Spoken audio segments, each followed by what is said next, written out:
Shalom, selamat pagi Bapak Ibu Saudara semua dimanapun Anda berada.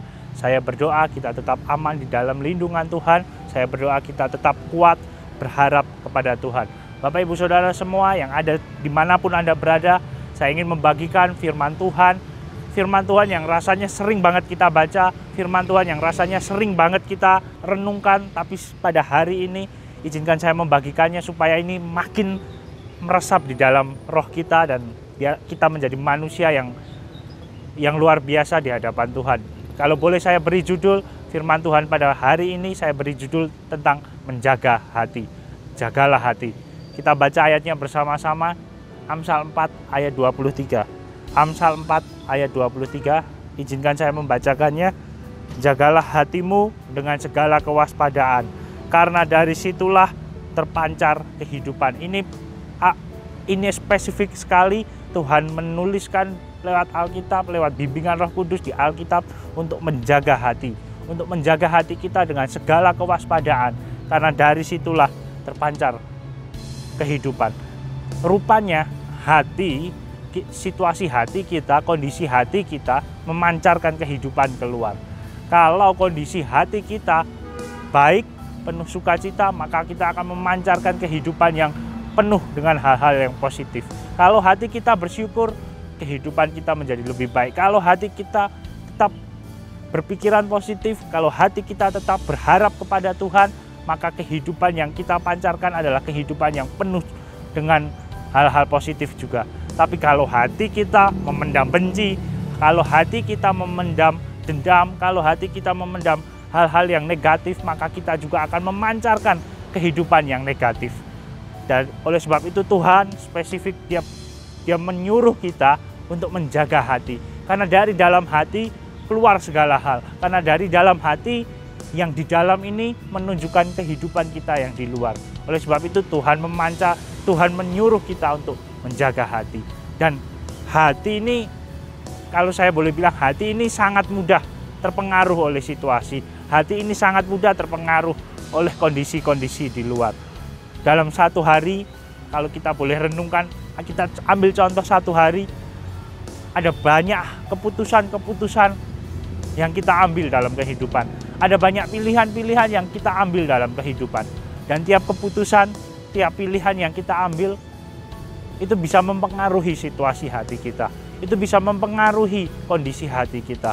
Kita misalnya pilih makanan yang ini atau pilih makanan yang itu. Kalau kita pilih makanan yang ini, itu wah enak ya, mempengaruhi situasi hati kita. Kalau kita memilih makanan yang gak enak bagi kita, itu akan mempengaruhi situasi hati kita. Kita memilih pakaian ini, kita memilih pakaian ini. Atau kita bisa juga mengambil pilihan yang lebih sulit lagi. Kita bisa mengambil pilihan, aku mau tetap bersyukur atau aku mau ngedumel. Aku mau tetap memuji Tuhan atau aku mau mengutuki Tuhan. Aku mau tetap bersyukur atau aku mau tidak bersyukur. Aku mau tetap dalam sukacita atau aku mau marah. Aku mau dendam atau aku mau mengampuni. Dan semuanya itu, semua pilihan-pilihan itu mempengaruhi kondisi hati kita. Dan saat hati kita terpengaruh, baik positif maupun negatif, itu akan memancarkan kehidupan yang sama seperti yang kondisi hati kita ada. Kalau hati kita penuh sukacita, kehidupan kita penuh sukacita. Kalau hati kita penuh kemarahan, penuh dendam, kita menjalani kehidupan yang penuh dengan kebencian, penuh dengan dendam, penuh dengan tidak mengampuni. Oleh sebab itu, Bapak Ibu Saudara semua, tetaplah kita bersandar kepada firman Tuhan. Tetaplah kita menjaga hati kita. Ya, karena saat kita menjaga hati kita, kita akan memancarkan kehidupan yang sesuai dengan kondisi hati kita. Bagaimana kemudian kita menjaga hati kita dengan segala kewaspadaan? Bagaimana kita menjaga hati kita dengan segala, kita harus menjaga hati kita dengan penuh ketelitian, penuh kewaspadaan? Jawabannya adalah kita menjaga hati kita sesuai dengan firman Tuhan. Karena itu yang Paulus tuliskan di dalam Filipi 4 ayat yang ke-8, Filipi 4 ayat yang ke-8, saya bacakan untuk Bapak Ibu Saudara semua. Jadi akhirnya saudara-saudara, semua yang benar, semua yang mulia, semua yang adil, semua yang suci, semua yang manis, semua yang sedap didengar, semua yang disebut kebajikan dan patut dipuji, pikirkanlah semuanya itu. Paulus berkata, engkau harus memikirkan semua hal yang mulia, adil, suci, manis, yang berkebajikan baik. Kita harus memikirkan itu. Kalau saya boleh menerjemahkan dengan bahasa lain, kita harus merenungkan itu setiap hari. Segala hal yang baik, segala hal yang positif, segala hal yang mulia. Dan saya percaya semua hal itu ada di dalam firman Tuhan. Yang baik, manis, sedap didengar. Bagaimana kalau kita setiap hari merenungkan firman Tuhan? Saya nggak mengajak Bapak Ibu Saudara semua untuk menjadi orang Kristen yang tiap ngomong keluarnya ayat. Bukan seperti itu. Tapi kita pasang mindset kita sesuai dengan firman Tuhan. Saat kita hadapi pilihan, misalkan seperti yang saya katakan tadi, untuk membenci atau untuk mengampuni, kita berkata, ampunilah sesamamu. Maka kita bisa mengambil keputusan untuk mengampuni. Walaupun berat, walaupun susah. Kenapa firman Tuhan ini menjadi penting? Kenapa kita harus memikirkan semua hal yang mulia itu?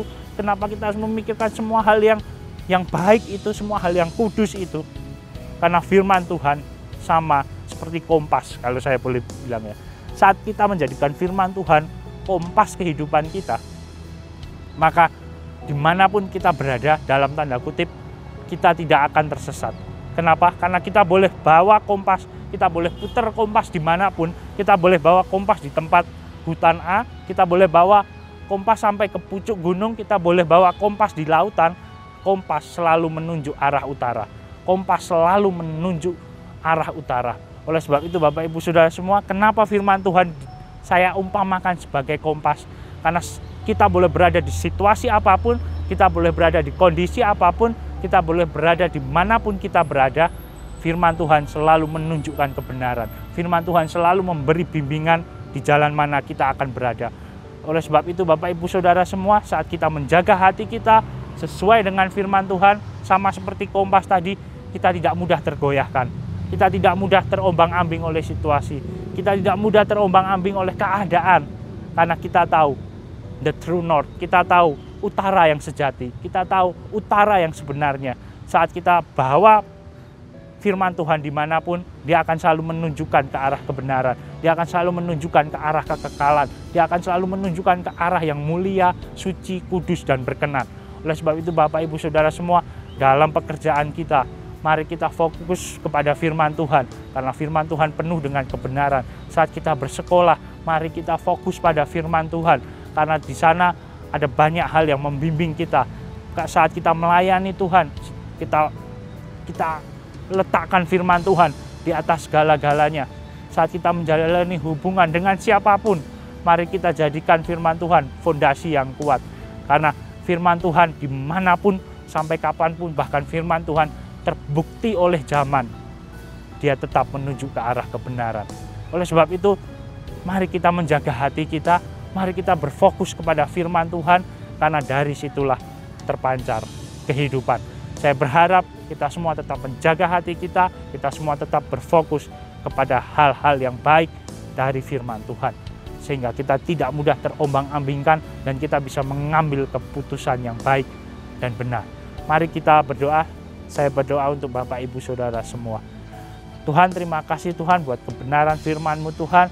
Berikanlah kami hikmat-Mu Tuhan, berikanlah kami Roh Kudus-Mu Tuhan, untuk terus membimbing kami, untuk terus Engkau menjagai kami Tuhan, di setiap keputusan yang kami ambil Tuhan.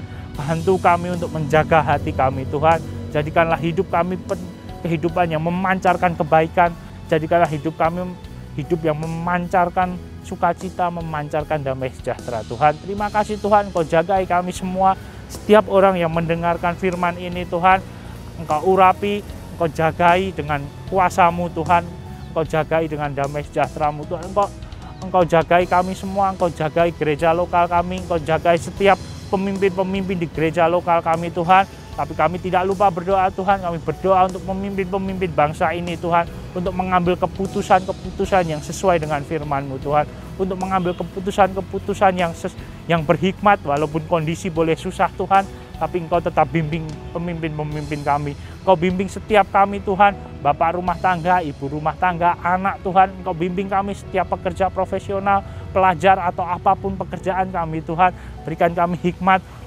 untuk kami tetap bisa menjaga hati dengan segala kewaspadaan. Untuk kami tetap menjaga hati kami berkenan di hadapan-Mu Tuhan. Jadikanlah firman Tuhan pembimbing kami, jadikanlah firman Tuhan sumber kami Tuhan. Terus lekatkan hati kami kepada hati-Mu Tuhan. Terima kasih Tuhan, terima kasih Yesus. Kami berdoa dan mengucap syukur di dalam nama Tuhan Yesus Kristus. Haleluya. Amin.